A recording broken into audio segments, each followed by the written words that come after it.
नमस्कार दोस्तों।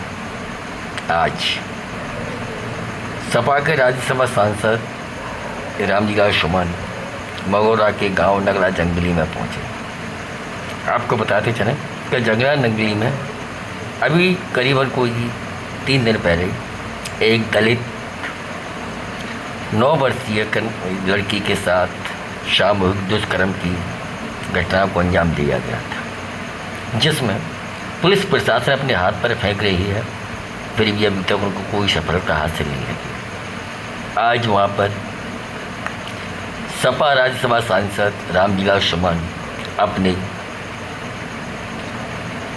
मंडल के साथ वहाँ पर पहुँचे। उनके साथ मथुरा कार्यकारिणी के वरिष्ठ नेता और गोवर्धन विधानसभा के आवेदक प्रत्याशी गोल्डी शर्मा भी मौजूद रहे। रामलीला सुमन जी ने पीड़ित कन्या के पिता से बात की और उनको आश्वासन दिया कि उनके साथ न्याय मिले, तथा पुलिस प्रशासन से भी कहा कि इनको न्याय दिलाया जाए, तथा उन्होंने बीजेपी सरकार को कोसा।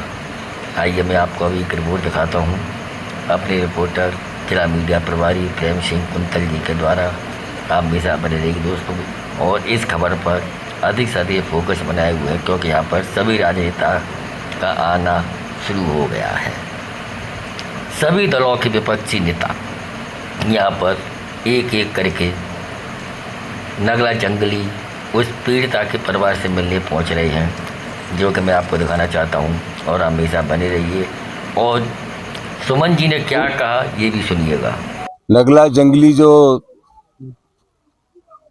जनपद मथुरा के मोगरा थाने में आता है, वहाँ अत्यधिक दुर्भाग्यपूर्ण और हृदय विदारक घटना घटी। एक नाबालिग लड़की लगभग 3 बजे करीब जब कपड़े साफ कर रही थी गांव के कुएं पर,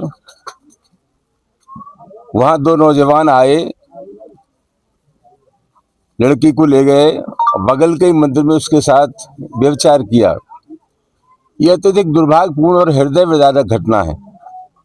और सबसे अहम सवाल यह है कि ये जो घटनाएं हो रही हैं उसका सबसे बड़ा कारण तो ये है कि पुलिस का इकबाल काम करता है, खौफ काम करता है, पुलिस की संख्या काम नहीं करती। पुलिस का बदमाशों पर एक मनोवैज्ञानिक प्रभाव काम करता है, और मुझे लगता ये है कि पूरे उत्तर प्रदेश में कोई मनोवैज्ञानिक प्रभाव पुलिस का नहीं है। इस प्रकार की घटनाएं हृदय को झकझोरने वाली घटना है, और इस पीड़ा को वही समझ सकता है जिसका परिवार हो। मुझे लगता है कि उत्तर प्रदेश और देश में जो घटनाएं हो रही हैं उसका एक मूल कारण ये भी है कि इस प्रकार की घटनाओं का जो असर सरकार पर होना चाहिए वो असर सरकार पर नहीं हो रहा है। ये दुर्भाग्यपूर्ण है कि उत्तर प्रदेश के मुख्यमंत्री का भी कोई परिवार नहीं है और देश के प्रधानमंत्री का भी कोई परिवार नहीं है। तो घटना बहुत महत्वपूर्ण है, और सबसे बड़ी बात यह है कि कहाँ है वो योगी आदित्यनाथ का बुलडोजर। मुझे लगता है कि इस उत्तर प्रदेश में बुलडोजर भी लोगों की जाति और धर्म को लेकर के चलता है। मामला बहुत गंभीर है, इसकी जितनी आलोचना की जाए कम है।